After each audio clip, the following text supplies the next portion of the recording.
Bien le bonjour et bienvenue dans ce nouveau résumé de livre. Aujourd'hui nous allons aborder le livre « Les 11 lois de la réussite » de Anthony Robbins. Introduction, Les 11 lois de la réussite est un ouvrage captivant et instructif écrit par Anthony Robbins, un expert en développement personnel reconnu mondialement. Le livre propose un guide détaillé pour atteindre le succès et le bien-être dans tous les aspects de la vie. Les principes abordés dans ce livre sont puissants et peuvent transformer la vie de ceux qui les mettent en pratique. Chapitre 1, Le désir ardent. Le premier chapitre de ce livre emblématique est consacré à un concept central, le désir ardent. Robbins commence par expliquer que le désir ardent est la première étape pour atteindre le succès dans n'importe quel domaine de la vie. Ce désir doit être intense, émotionnel et clairement défini. Il ne s'agit pas de simples souhaits, mais de rêves qui nous tiennent éveillés la nuit, qui nous poussent à agir et à tout faire pour les réaliser. Le chapitre explore également l'idée que ce désir doit être interne et personnel. Il ne doit pas être influencé par les attentes des autres, mais doit être authentique. Robbins cite de nombreux exemples de personnes célèbres, de leaders et d'entrepreneurs qui ont atteint le succès en cultivant un désir ardent. Il souligne également l'importance de créer un plan concret pour réaliser ces désirs. Il explique que ce plan doit être spécifique et comporter des objectifs réalisables. Pour soutenir ce désir, il suggère d'utiliser des techniques de visualisation et de se concentrer sur la clarté des objectifs. Conclusion, le chapitre d'ouverture de « Les 11 lois de la réussite » met l'accent sur un point crucial, le désir ardent est le moteur qui propulse les individus vers le succès. Robbins illustre comment ce désir doit être authentique, intense et précis. En offrant des exemples concrets et des conseils pratiques, il montre au lecteur comment nourrir et exploiter ce désir pour atteindre des niveaux exceptionnels de réussite. Ce chapitre établit les bases du livre, annonçant un voyage captivant à travers les lois qui gouvernent le succès dans tous les domaines de la vie. Chapitre 2, La croyance en ses propres capacités. Dans ce deuxième chapitre du livre, Les 11 lois de la réussite, Anthony Robbins explore le rôle fondamental de la croyance en ses propres capacités pour atteindre le succès.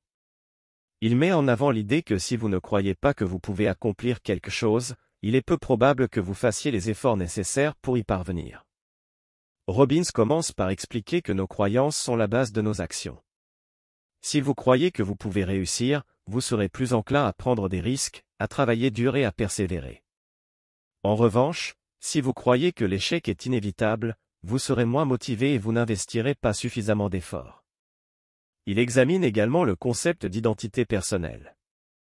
Nos croyances sur qui nous sommes influencent notre comportement et nos résultats. Si vous vous percevez comme quelqu'un de compétent et de capable, vous agirez en conséquence.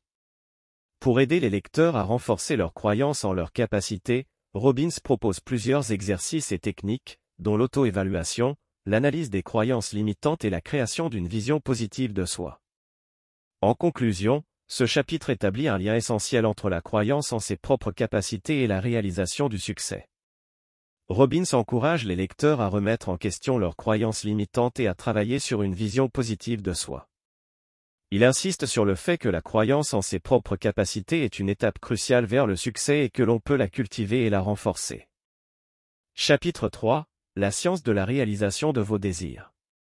Dans ce troisième chapitre du livre « Les 11 lois de la réussite » d'Anthony Robbins, l'auteur explore le concept de la réalisation de vos désirs et comment vous pouvez les transformer en réalité. Il soutient l'idée que pour réussir, vous devez savoir ce que vous voulez et comment l'obtenir. Robbins commence par souligner l'importance de la clarté dans la fixation d'objectifs. Il explique que des objectifs clairs et précis sont essentiels pour créer un plan d'action concret. Sans cette clarté, il est difficile de savoir par où commencer. L'auteur présente également le concept de modélisation, qui consiste à apprendre des autres qui ont déjà réussi dans le domaine qui vous intéresse. Il encourage les lecteurs à trouver des mentors, à lire des biographies de personnes réussies et à tirer des leçons de leurs expériences. Un autre point abordé est la puissance de l'engagement. Robbins explique que pour atteindre vos objectifs, vous devez vous engager à 100%. Cela signifie que vous êtes prêt à faire ce qu'il faut, même lorsque les obstacles se présentent. Pour vous aider à intégrer ces concepts, Robbins propose des exercices pratiques, notamment la création d'une liste de vos désirs, la fixation d'objectifs spécifiques et la recherche de modèles à suivre. En conclusion, Ce chapitre met en lumière l'importance de la clarté dans la définition d'objectifs, la modélisation d'après des personnes qui ont réussi, et l'engagement total pour réaliser vos désirs. Il renforce l'idée que le succès est un processus qui peut être appris et appliqué. Chapitre 4. L'art de la conviction durable. Dans ce 4e chapitre du livre « Les 11 lois de la réussite » d'Anthony Robbins, l'auteur explore l'idée de la conviction durable et comment elle peut devenir un moteur puissant pour atteindre vos objectifs. Robbins commence par expliquer que la conviction est essentielle pour réaliser vos désirs. Sans une conviction solide, vos actions seront faibles et incertaines. Il discute des obstacles psychologiques qui peuvent vous empêcher de croire en vous-même, y compris la peur de l'échec et les croyances limitantes. Pour développer une conviction durable, l'auteur propose plusieurs stratégies. L'une d'entre elles est de cultiver une certitude inébranlable envers votre objectif. Cela signifie que vous devez être convaincu que vous atteindrez vos désirs, peu importe les obstacles qui se dressent sur votre chemin. Robbins suggère également de visualiser votre succès de manière vivide. En vous imaginant déjà réussir, vous renforcez votre conviction et votre détermination. Il souligne que la répétition de cette visualisation est essentielle pour renforcer la conviction. Un autre point clé de ce chapitre est l'importance de prendre des mesures immédiates. L'auteur explique que l'action renforce la conviction. Plus vous agissez, plus vous croyez en votre capacité à atteindre vos objectifs. En fin de compte, ce chapitre met en lumière l'importance de la conviction dans le processus de réussite. Il souligne également que la conviction durable peut être développée grâce à des techniques telles que la visualisation, la certitude inébranlable et l'action immédiate. Chapitre 5. L'art de la réalisation claire des objectifs. Le 5e chapitre du livre « Les 11 lois de la réussite » d'Anthony Robbins se penche sur l'importance de la fixation d'objectifs clairs et de la manière dont cela peut guider votre chemin vers le succès. Robbins commence par souligner que, pour réussir, il est essentiel d'établir des objectifs clairs et spécifiques. Sans des objectifs clairement définis, vous risquez de vous égarer et de perdre de vue ce que vous voulez vraiment accomplir. Il explique comment les objectifs flous mènent à des résultats flous. L'auteur encourage également la pratique de la planification stratégique.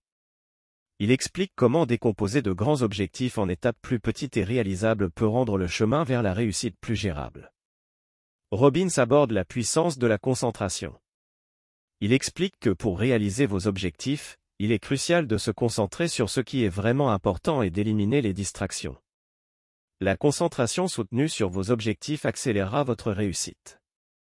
L'un des points clés de ce chapitre est l'importance de l'action. L'auteur insiste sur le fait que fixer des objectifs sans agir est inutile. Vous devez passer à l'action et travailler de manière cohérente pour atteindre vos objectifs. Enfin, Robbins souligne l'importance de la flexibilité. Bien que la fixation d'objectifs soit essentielle, il est également important de rester flexible et de s'adapter aux circonstances changeantes. Il explique comment l'adaptation peut vous aider à surmonter les obstacles imprévus.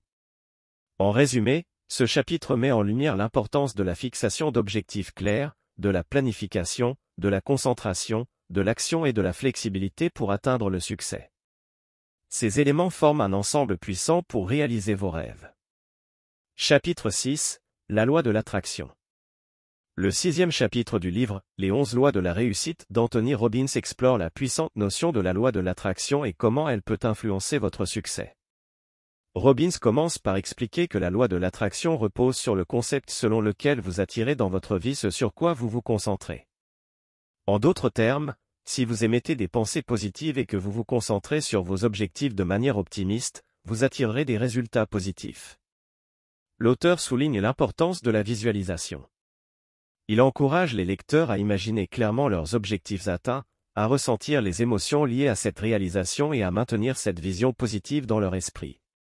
Selon Robbins, la visualisation crée une résonance avec les événements et les opportunités qui vous rapprochent de vos objectifs. Robbins discute également de l'influence de votre langage intérieur. Les mots que vous utilisez pour vous décrire peuvent avoir un impact sur vos actions. Il explique comment transformer les pensées négatives en affirmations positives peut changer votre comportement et vous aider à atteindre vos objectifs. L'auteur souligne également que la loi de l'attraction ne consiste pas seulement en des pensées positives, mais aussi en des actions positives. Il encourage les lecteurs à prendre des mesures concrètes pour se rapprocher de leurs objectifs. La congruence est un autre point clé de ce chapitre. Robbins explique que pour que la loi de l'attraction fonctionne, vous devez aligner vos croyances, vos pensées, vos émotions et vos actions vers un objectif commun. En résumé, ce chapitre met en évidence la loi de l'attraction et comment elle peut influencer votre réussite. En vous concentrant sur des pensées et des émotions positives, en visualisant vos objectifs, en surveillant votre langage intérieur et en prenant des mesures congruentes, vous pouvez créer un puissant aimant pour attirer le succès dans votre vie. Chapitre 7. La loi de la faveur divine. Dans le 7e chapitre du livre « Les 11 lois de la réussite » d'Anthony Robbins, l'auteur explore la notion de la loi de la faveur divine et comment elle peut avoir un impact sur votre vie et votre succès.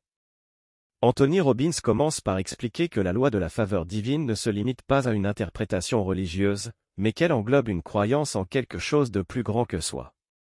Cela peut être une force universelle, une énergie positive ou simplement une confiance en la vie elle-même. L'idée est que lorsque vous croyez en quelque chose de plus grand, vous pouvez vous ouvrir à des opportunités et à des résultats que vous n'auriez peut-être pas envisagés autrement. L'auteur aborde également l'importance de la gratitude. Il soutient que reconnaître et être reconnaissant pour ce que vous avez, même dans les moments difficiles, peut ouvrir la voie à davantage de succès. La gratitude vous permet de vous concentrer sur les aspects positifs de votre vie et d'attirer plus de raisons d'être reconnaissant. Robbins explique que la loi de la faveur divine implique également de prendre des mesures audacieuses.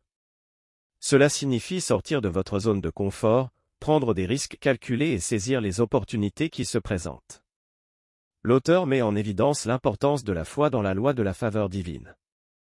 Croire que les choses vont s'améliorer, que les obstacles peuvent être surmontés et que l'univers est en votre faveur peut renforcer votre détermination et vous aider à atteindre vos objectifs.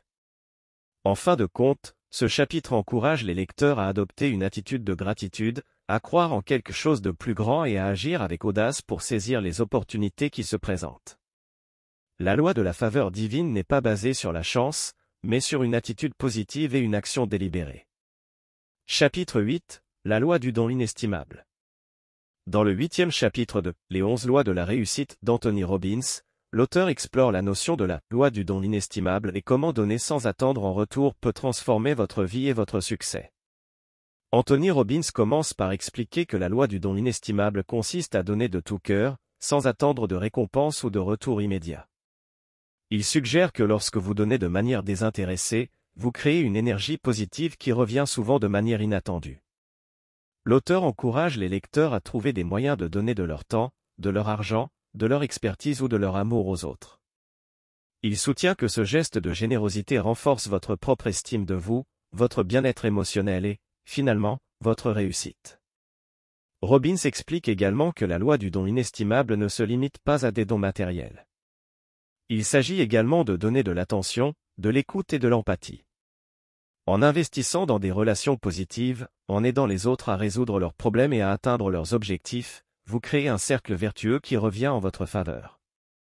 L'auteur aborde également l'idée de l'abondance et comment donner de manière désintéressée crée un sentiment de richesse et d'abondance dans votre vie. Il encourage les lecteurs à surmonter les croyances de rareté et à adopter une mentalité d'abondance. En fin de compte, ce chapitre souligne que donner sans attendre en retour peut être l'une des clés du succès et du bonheur. En pratiquant la loi du don inestimable, vous créez un environnement positif qui favorise la réussite. Chapitre 9. La loi du succès constant. Le 9e chapitre de « Les 11 lois de la réussite » d'Anthony Robbins explore la loi du succès constant et comment maintenir un progrès durable dans la réalisation de ses objectifs. Anthony Robbins commence par souligner l'importance d'avoir des objectifs clairs et bien définis pour le succès constant. Il explique que trop de gens échouent parce qu'ils n'ont pas une vision précise de ce qu'ils veulent accomplir. L'auteur encourage les lecteurs à créer des objectifs spécifiques, mesurables, atteignables, pertinents et temporels, objectifs SMART, pour maintenir un succès constant. Robbins aborde également la question des croyances limitantes, ces pensées négatives qui nous empêchent de réussir. Il explique comment ces croyances peuvent saboter nos efforts et comment les surmonter. L'auteur encourage la réflexion et la remise en question de ces croyances pour les remplacer par des croyances plus positives et favorables à la réussite. L'importance de la planification et de l'organisation est également mise en avant dans ce chapitre. Anthony Robbins insiste sur l'idée que pour maintenir le succès constant, il est essentiel de planifier et d'organiser ses actions de manière efficace. Cela permet d'éviter la procrastination et de rester concentré sur ses objectifs. L'auteur introduit le concept de « tableau de vision » comme un outil puissant pour maintenir la concentration sur ses objectifs. Un tableau de vision est une représentation visuelle de vos objectifs et aspirations. Il sert de rappel constant de ce que vous cherchez à accomplir. Robbins conclut ce chapitre en soulignant que le succès constant est le résultat d'une discipline personnelle et d'un engagement continu envers ses objectifs. Il insiste sur le fait que le succès ne provient pas de mesures drastiques à court terme, mais de l'engagement constant envers l'amélioration de soi et la poursuite de ses rêves. Chapitre 10 – La loi du contrôle total.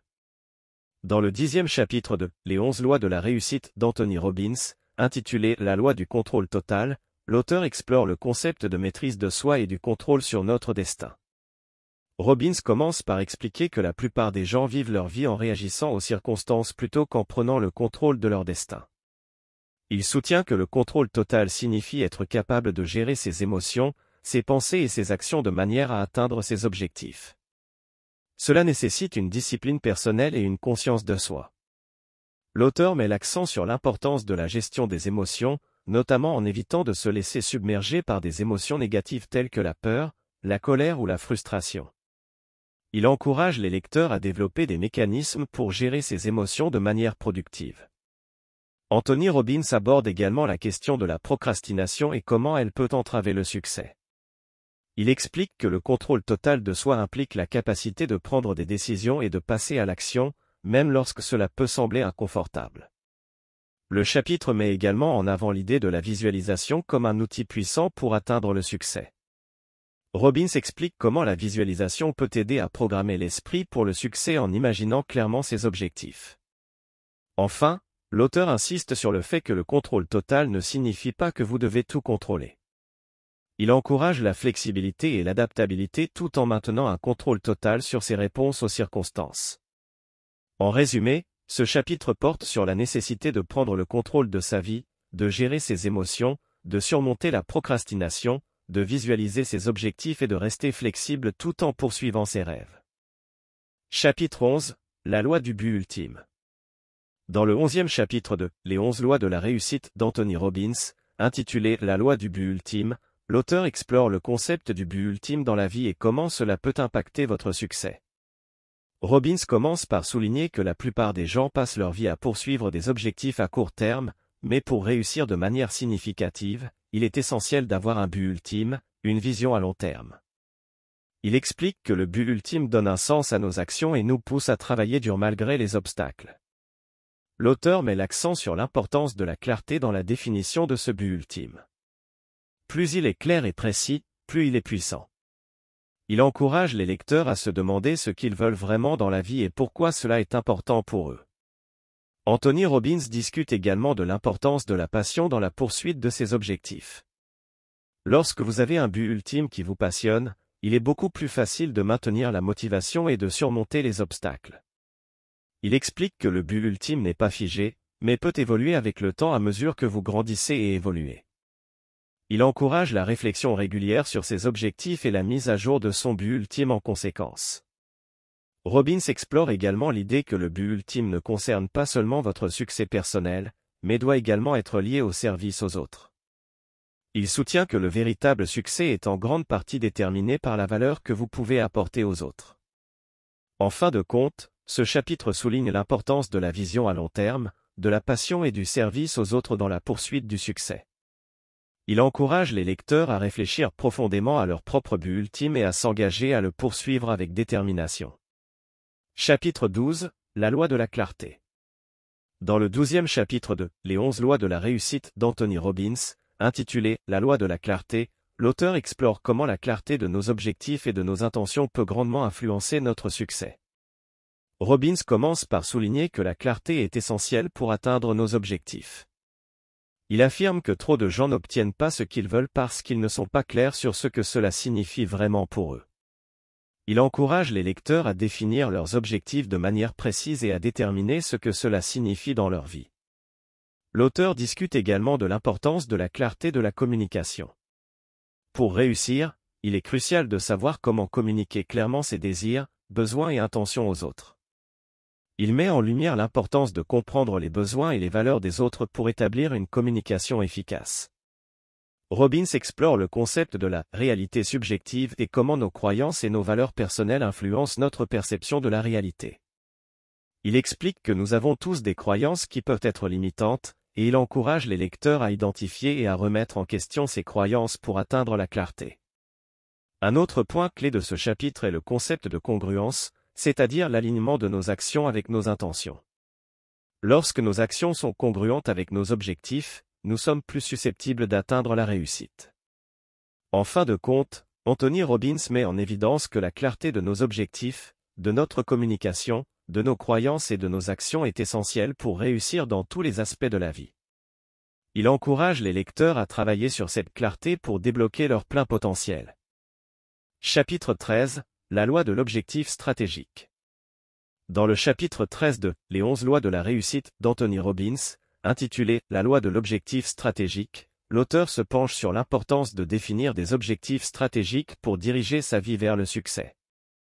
Anthony Robbins commence par expliquer que les objectifs stratégiques sont des objectifs clairement définis qui ont un impact majeur sur notre vie.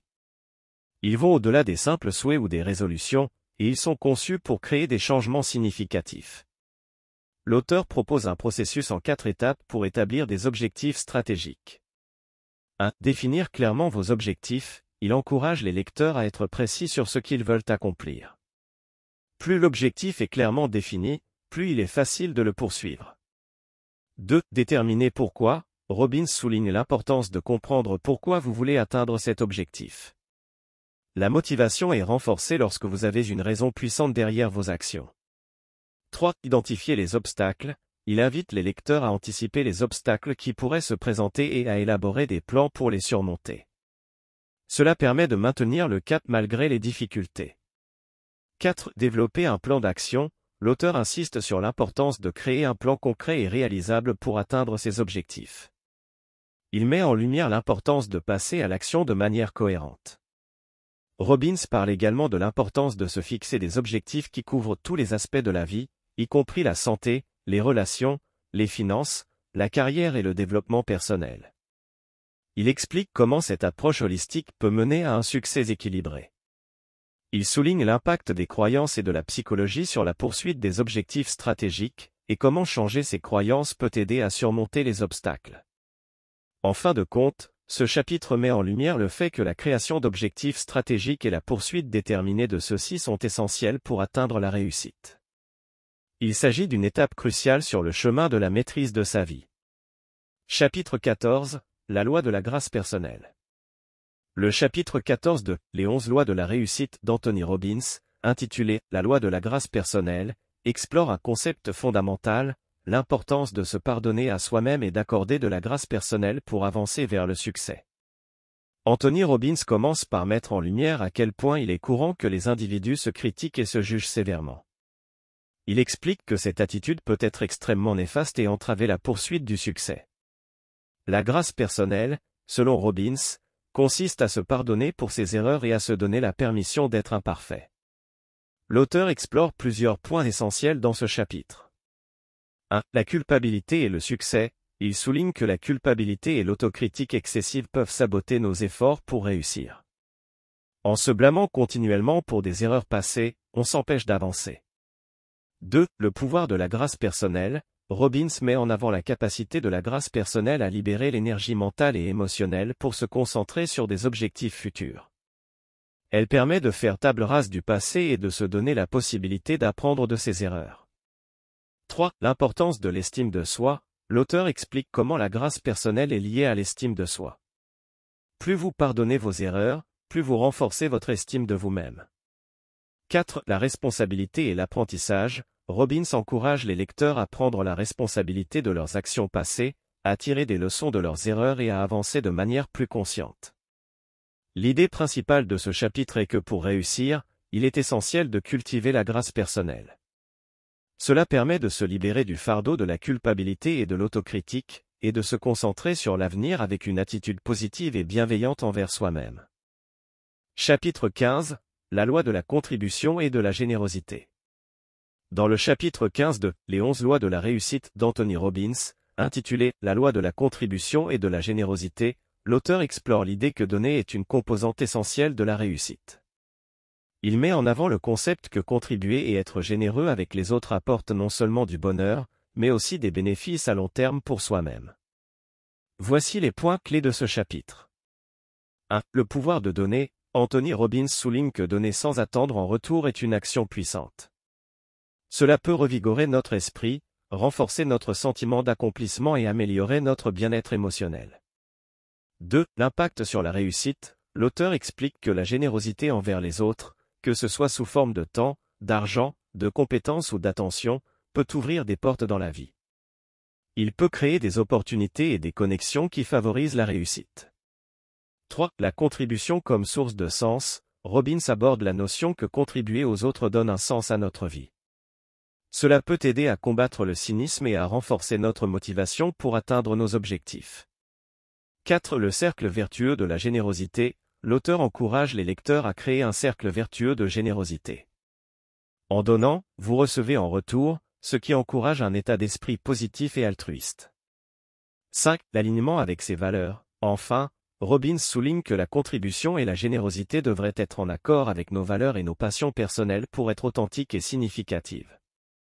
Le chapitre 15 souligne l'importance de la générosité, non seulement pour les autres, mais aussi pour sa propre réussite et son bien-être. Anthony Robbins encourage les lecteurs à considérer la contribution comme un moyen de vivre une vie plus épanouissante et de créer des opportunités pour le succès. Chapitre 16. La loi de la convivialité et de la célébration. Dans le chapitre 16 de « Les 11 lois de la réussite » d'Anthony Robbins, intitulé « La loi de la convivialité et de la célébration », l'auteur aborde l'importance de la convivialité, de la célébration et de la gratitude dans le processus de réussite. Voici les points clés de ce chapitre. 1. La convivialité renforce les relations. Anthony Robbins explique que les relations humaines jouent un rôle essentiel dans la réussite. La convivialité, c'est-à-dire le fait d'être agréable, attentionné et chaleureux envers les autres, est un moyen puissant de renforcer ces relations. 2. Célébrer les petites victoires. L'auteur met en avant l'idée que la célébration des petites réussites est essentielle pour maintenir une attitude positive et motivée. Cela aide à maintenir l'élan et la confiance en soi. 3. La gratitude. Robbins souligne l'importance de la gratitude dans la vie. En reconnaissant et en appréciant les aspects positifs de la vie, nous pouvons développer une perspective plus positive et constructive. 4. L'influence des émotions. L'auteur explique comment nos émotions influencent notre comportement et nos actions. En étant conscient de nos émotions et en les gérant, nous pouvons améliorer notre prise de décision et notre communication. 5. Les rituels de convivialité. Anthony Robbins encourage la mise en place de rituels de convivialité et de célébration. Ces rituels peuvent être des moments dédiés à exprimer sa gratitude, à célébrer les réussites et à renforcer les liens sociaux. Le chapitre 16 met en lumière l'importance de la convivialité, de la célébration et de la gratitude dans le contexte de la réussite. Il souligne comment ces éléments peuvent avoir un impact positif sur nos relations, notre motivation et notre bien-être émotionnel. En parcourant ce livre captivant, nous avons plongé dans un monde de développement personnel, de motivation et de succès. Anthony Robbins, expert renommé en matière de coaching et de motivation, nous guide à travers un voyage vers l'accomplissement personnel. Il nous offre un ensemble de principes puissants, les 11 lois de la réussite, qui sont conçus pour nous aider à transformer notre vie, à atteindre nos objectifs et à réaliser notre plein potentiel. La première loi nous a rappelé l'importance de la clarté, de définir précisément nos objectifs et de créer un plan solide pour les atteindre. La deuxième loi nous a enseigné comment transformer nos croyances limitantes en croyances positives et comment exploiter le pouvoir de notre mental. La troisième loi nous a révélé l'impact de notre langage sur notre réalité, soulignant l'importance des mots que nous utilisons. La quatrième loi nous a montré comment utiliser le pouvoir de nos émotions pour créer un état de motivation intense, tandis que la cinquième loi a exploré la signification de la contribution et de la générosité, soulignant la joie que l'on peut trouver dans le don. La sixième loi a mis en lumière l'importance de la persévérance, rappelant que les obstacles font partie du voyage vers la réussite. La 7e loi nous a montré comment modeler le succès en imitant ceux qui ont réussi avant nous, tout en restant fidèles à nous-mêmes. La 8e loi nous a encouragés à cultiver une mentalité de maître et à rechercher constamment l'apprentissage. La 9e loi a mis en évidence l'importance des ressources financières et comment les gérer efficacement pour créer la liberté. La 10e loi nous a présenté le concept de l'unité, en soulignant le pouvoir des relations harmonieuses et des connexions authentiques. La 11e loi a résumé l'idée que la maîtrise de notre temps et de nos priorités est la clé pour vivre une vie significative et réussie. Lorsque l'on intègre ces lois dans notre vie, elles deviennent des guides puissants pour atteindre nos objectifs et réaliser nos rêves. Le livre nous encourage à passer à l'action, à sortir de notre zone de confort, et à faire preuve de détermination face aux défis qui se présentent. En fin de compte, les 11 lois de la réussite nous rappellent que le succès est le résultat de nos actions, de nos croyances, de nos émotions et de nos relations. Il nous montre comment nous pouvons influencer positivement ces domaines pour créer la vie que nous désirons. N'oublions pas que la réussite n'est pas simplement une destination, mais un voyage continu. Les principes partagés par Anthony Robbins nous servent comme une boussole pour nous orienter dans ce voyage et nous rappellent que notre potentiel est pratiquement illimité. Alors, que ce résumé vous inspire à mettre en pratique les 11 lois de la réussite, à poursuivre vos rêves avec détermination et à créer la vie que vous méritez. Le succès est à portée de main pour ceux qui sont prêts à agir. Si tu souhaites te procurer le livre, le lien est dans la description. Merci d'avoir suivi ce résumé et abonne-toi pour ne rien manquer.